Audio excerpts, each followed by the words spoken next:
কী গো বন্ধুরা, তোমাদের খিদে পেয়েছে?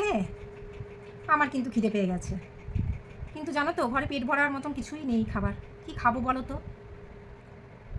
তাই খুঁজে খুঁজে কি পেলাম জানো? নিমকি। এই যে নিমকি পেয়েছি, দেখবে তোমরা? এই দেখো নিমকি। এটা কিন্তু ঘরে বানানো নিমকি, দোকান থেকে কিনে আনা নয়। কেমন হয়েছে একটু বলো তো নিমকিটা? তোমরা আবার ভেবো না যে এই নিমকিটা আমি বানিয়েছি। আমার বাবা তো ক্ষমতা নেই, আর অত সময়ও নেই। এই ফেসবুকে কাজ করতে করতে আর ভালো মন্দ খাবারই বানানো হচ্ছে না। আরে এটা না, আমার বোনজি পাঠিয়েছে নিমকি বানিয়ে, তাই তো আনন্দ করে এই নিমকিটা আমি এখন খাবো। অনেকগুলো দিয়েছিল জানো, সেগুলো সব শেষ।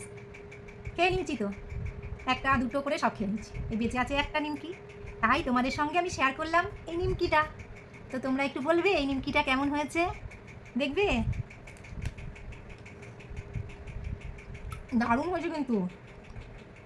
আর কি হয়েছে জানো, হাওয়া ঢুকে গেছে, কোটোতে ছিল তো, পাকার হাওয়া ঢুকে গেছে, আবার হাওয়া চললেও মুশকিল। দিয়ে একটু নরম হয়ে গেছে, যখন দিয়েছিল মচমচে ছিল, ব্যাস এখন আবার একটু নরম হয়ে গেছে।